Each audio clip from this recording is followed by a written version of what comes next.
Check us out on Patreon, guys, where we give you our exclusive access to all of our videos, 186 videos and counting. We just updated it. That's why I know how many videos is on there. Bangers too, though. Bangers. You know, nothing too shabby. I mean, I don't know, like a Led Zeppelin marathon. We got Metallica on there, some Megadeth stuff. You know, I'm just saying. Just throwing that out there, man. So if you're interested, definitely check that out, guys. The link for that will be in the description.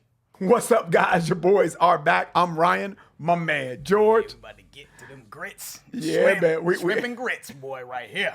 We hope so. Creedence Clearwater. We need something. We need something that we like. Palate cleanser, something that we could, re-energize the Lost in Vegas, Ryan and George chemistry that we love about music, the thirst of loving music. That should hopefully embody all that. Expanding the playlist. That's what we're looking to get back to. Let's expand. Playlist is drying up a little bit, man. So yeah, man, we wanted to. Obviously, that's what we're kind of alluding to here is picking Creedence Clearwater, because this seems to be a band. Because we did Fortunate Son. Check that video out if you haven't seen it. Love that song. Great song. What's the other one we did? Have you ever seen the rain? Have you ever seen the rain? That is an excellent song. Then we did some snippets from them. Well, I know we did. Proud Mary. I think we've heard Bad Moon Rising before. I've heard that song. Proud Mary is the one that Tina Turner remade. We've heard that, and that's literally everything I've heard from this band I've personally liked, and I'm pretty sure that's pretty much on par with what Ryan thinks as well. They just got that soul, man. They got that down home Southern cooking. But I just read this, and I think we may have read this in maybe one of the other videos. They are from like El Cerrito, California. Yeah. So you know what I'm saying? They definitely did their research, man. They did an internship. They had to. They didn't come up with that sound remotely. I know that. So we're doing Born on the Bayou today. This one came out in '69 off that Bayou Country album. So we haven't touched this album before. This is the album that I believe this album does have Proud Mary on it. So we have heard something off of it, but never this one. So this is basically early 70s. You know what I mean? So let's get to it, man. Creedence Clearwater, Born on the Bayou.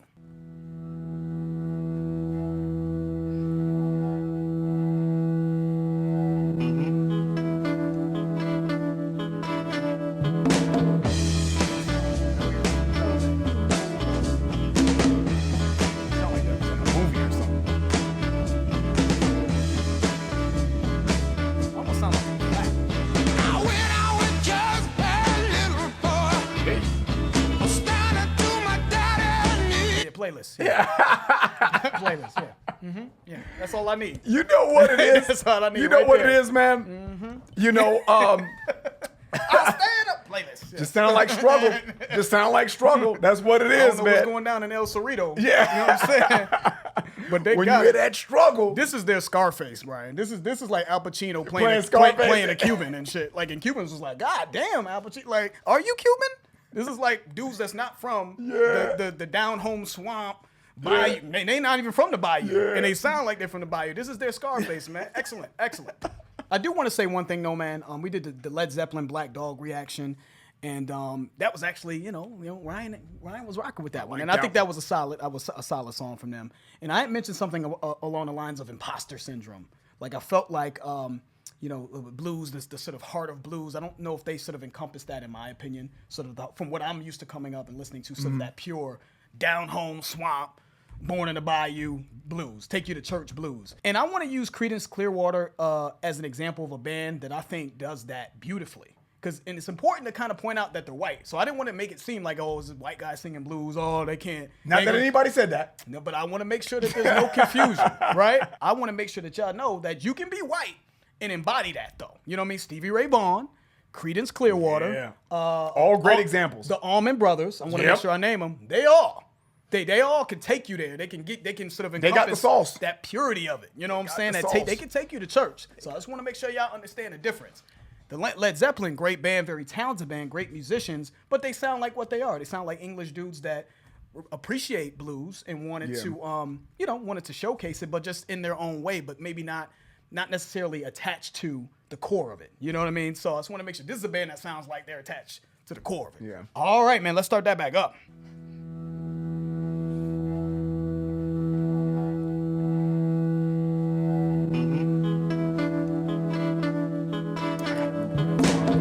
Sounds familiar.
like the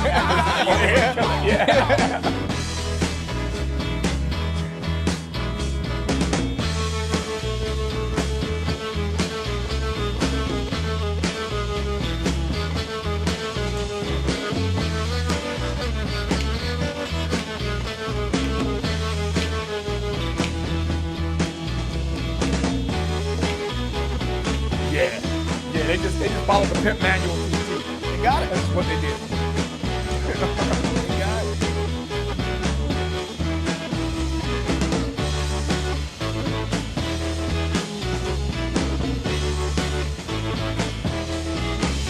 They rocked it out too. Rock.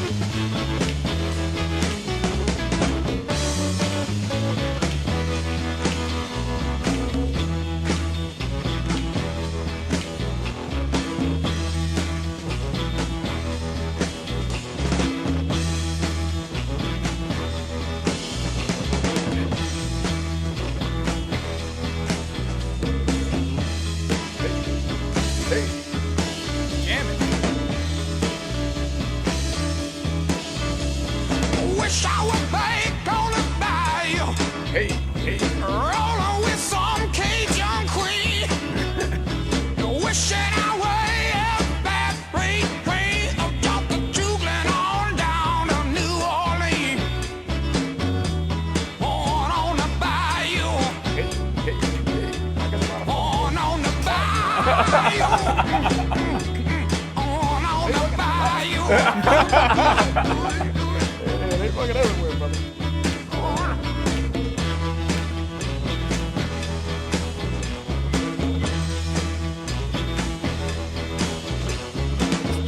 Yeah, dude, this is. Just jamming, man. That's it. Just jamming out. They took the Jam pimp. session. They took the pimp manual and killed it. You know, we made that joke in another video. I forget what we did that on.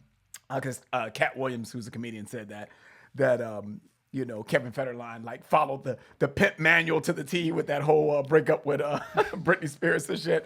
How we took it, you know, whatever. But you know the story. But the moral of the story is, man, the way that sounds to me is it sounds like they were students of the game when it comes to blues and soul and they took notes to the T. Kind of like British actors from you know, Europe and you know, wherever from overseas, let's just say that. They come over here and embody roles. They come over and destroy the American accent, whether it's a country accent, New York accent, Boston accent, whatever. They come over and just embody those roles. And to me, that just takes a lot of Immersion. yeah, you have to like Dedication. study the shit. You gotta be like, okay, this, because it's almost. You ever see somebody do a bad impersonation when they do a movie and they do a bad accent? You're like, oh God, It's over. it's just like, yeah, I just really don't like the way that they. The script can be incredible. Yeah. But that accent, it just looks so unauthentic. You know, Right. inauthentic is it just completely ruins everything. Yeah. And you mentioned Al Pacino and Scarface. Even the little subtleties, even the Mannerisms. Yeah, Everything. he had that. You know that's just something that you have to be immersed in that culture or that sound or that part of the country or whatever to really pull that off and it be believable. Yeah. And this is believable. It's believable. Because to me, the lyrics are, what did he say? Wish I was back on the bayou. It sounds like they should have had Wish I was born on the bayou. Yeah. That's what it sounds. You know what I'm saying? Wish I was born. I love the culture so much, man. Like, that's what it sounds like. Like, I wish I was from this area, man. But maybe I'm sleeping on El Cerrito, man. Maybe it's El Cerrito, California. Maybe it's a little bit more country, a little bit more. Maybe there's some sort of interesting tie to Southern roots in that area. I don't know, but that doesn't strike me as a place that represents that sound and that style of singing. So yeah, salute to them, man. All right, man, let's finish it up.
there? Hey, chasing down a hoodoo there. Hoodoo there. Okay. Yes, okay.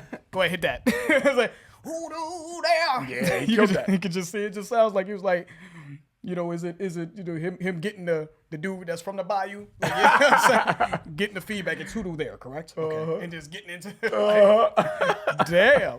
Yeah, they definitely killed that, man. I would say for this song, I know Fortunate Son was like 2 minutes and 58 seconds. Excuse me, it's actually 2 minutes and 22 seconds. So that's a song that I wish was longer. This is a song that I feel like works. You know what I mean? Had it been about a good 3 minutes, I probably would really love it. But dude, they absolutely murdered it. Yeah, dude. It sounded good. Sounded like a jam, a blues down home jam session. His voice is great, man. He kills it. John, I don't know if it's John. I know they have the Fogerty brothers, John Fogerty and Tom Fogerty, I believe. Man, he's just got such a good voice, man. Like, you know, like we've been saying throughout this entire thing, they just sort of definitely encompass that blues rock, swamp rock, you know what I mean?